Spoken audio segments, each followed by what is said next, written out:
Why did Amado wait 3 years to ask Kawaki to revive Akebi? Like, I think the pure answer is that he just needed time to reconstruct her body, to build a new vessel for his daughter to come back in, like her soul. Because once he implants the karma on something, it's going to be probably best to do it on like a physical manifestation of her. So he needed 3 years to kind of build the body. So that's the only reason he waited so long to ask him.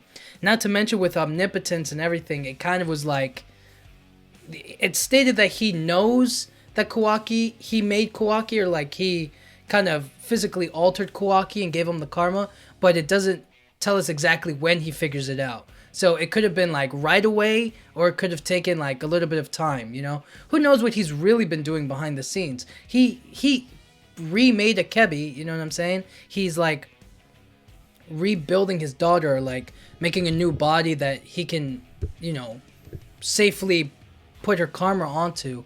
But what has he been doing besides that? You know, he's just been kind of chilling in the Hidden Leaf Village.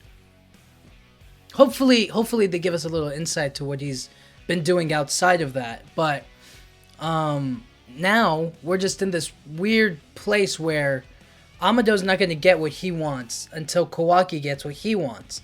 It's this weird dynamic between the two of them. Kawaki's not going to just give Amado what he wants, but once Amado gives Kawaki what he wants and the story plays out as it plays out, his daughter's going to be revived, supposedly.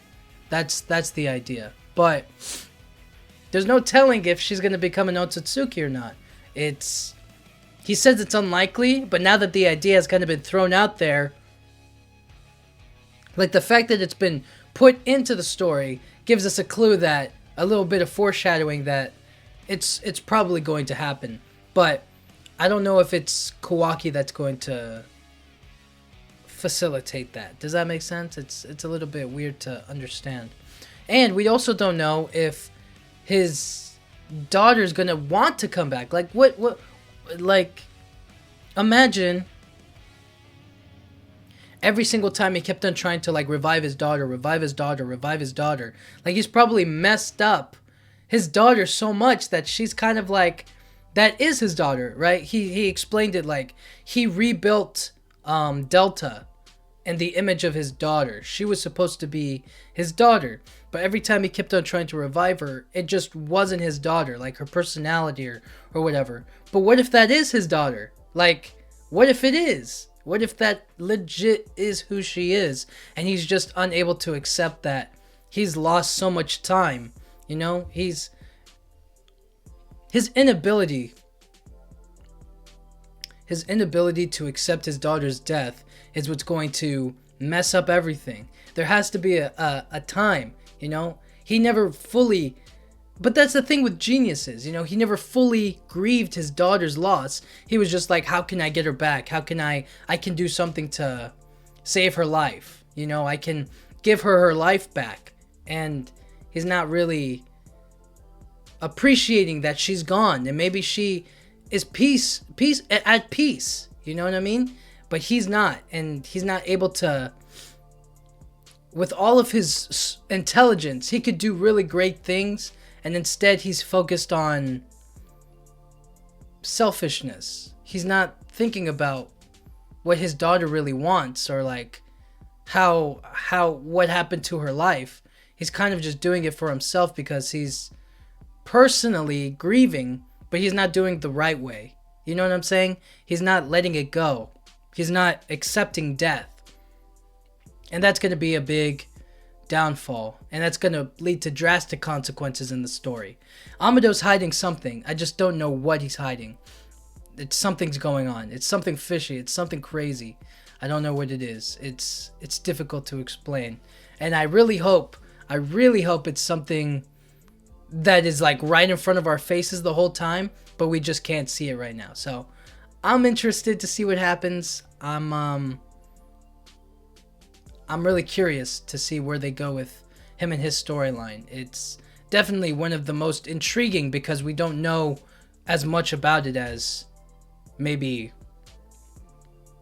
other people's like direct, you know, choices. You know what I mean? Like Kawaki wants to kill Otsutsuki. That's a clear and straight path.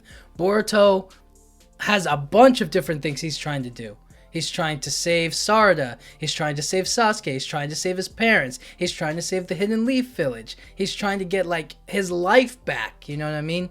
And he's all over the place. But that's what happens when you're the central character. He has to actively participate in everything that happens. And that's cool. So, anyways, guys, Amado, he waited 3 years because he was trying to rebuild Akebi's body to implant the karma onto. And I guess after 3 years, he finally completed it. And he asked Kawaki, I need you to do this for me. And that way, she can come back. And then Kawaki's like, no, I need to be at full strength. So you do whatever you have to do science-wise to get me there. And then, once I kill everybody, then I'll revive your daughter. And if she turns out to be Notsutsuki too, I'll kill her. Deal? And Amado's like, well, okay, I'm not just gonna let you kill my daughter, but, you know, you can do whatever you want. It is what it is. And then that's the agreement. So, now we're in the phase where Amado's gonna help Kawaki, and he's gonna get back up to strength. And it's gonna be really cool to see. So anyways, guys, thank you so much for watching. Yeah.